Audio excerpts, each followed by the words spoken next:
साथियों, आज हमने तमिलनाडु के दो मेजर रोड प्रोजेक्ट्स को भी जनता को समर्पित किया है।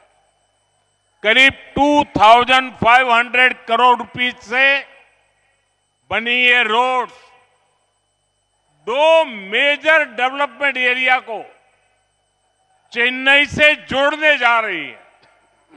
इन रोड्स की वजह से डेल्टा जिलों से चेन्नई की कनेक्टिविटी और बेहतर हुई है। நண்பர்களே, இன்று நாம் தமிழ்நாட்டின் இரண்டு பெரிய சாலை கட்டமைப்புகளையும் கூட மக்களுக்கு அர்ப்பணித்திருக்கின்றோம். கிட்டத்தட்ட 2500 கோடி ரூபாய் செலவில் உருவாக்கப்பட்ட இந்த சாலைகள் இரண்டு பெரிய வளர்ச்சி பகுதிகளை சென்னையோடு இணைக்க இருக்கின்றன.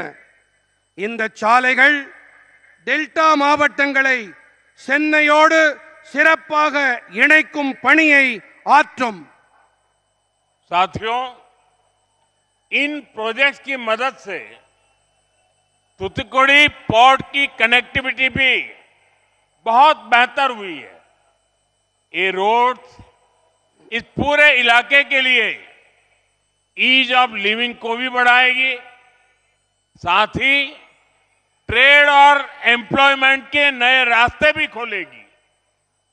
நண்பர்களே, இந்த திட்டங்களின் உதவியோடு தூத்துக்குடி துறைமுகத்தின் இணைப்பும் கூட இன்னும் சிறப்பாக ஆகியிருக்கிறது.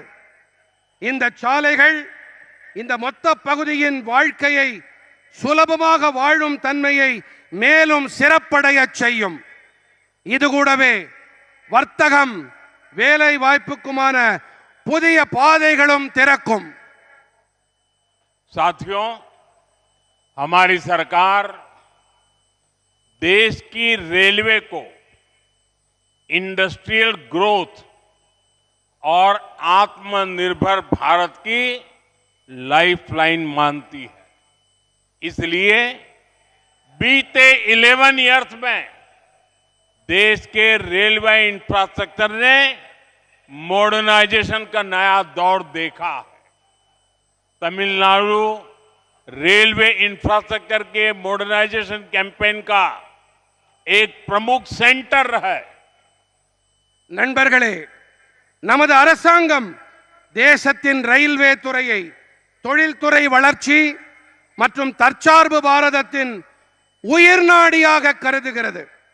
ஆகையால் தான் கடந்த 11 ஆண்டுகளிலே தேசத்தின் ரயில்வே துறை கட்டமைப்பு நவீனமயமாக்கம் என்ற புதிய போக்கை கடந்து வந்திருக்கின்றது. தமிழ்நாட்டின் ரயில்வே துறை கட்டமைப்பு நவீனமயமாக்கல் இயக்கத்தின் ஒரு முக்கியமான மையமாகும். हमारी सरकार अमृत भारत स्टेशन स्कीम के तहत तमिलनाडु के 77 स्टेशंस का रीडेवलपमेंट कर रही है. आधुनिक वंदे भारत ट्रेनों के जरिए तमिलनाडु के लोगों को नया एक्सपीरियंस मिल रहा है. देश का पहला और अनूठा vertical lift rail bridge Pamban bridge भी तमिलनाडु में बना है. पंबन ब्रिज से ईज ऑफ डूइंग बिजनेस और ईज ऑफ ट्रैवल दोनों बढ़ा है.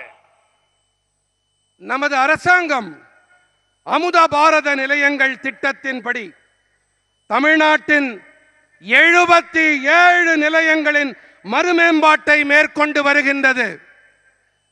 நவீன வந்தே பாரத் ரயில்கள் வரிசையில் தமிழ்நாட்டின் மக்களுக்கு ஒரு புதிய அனுபவம் கிடைத்து வருகின்றது.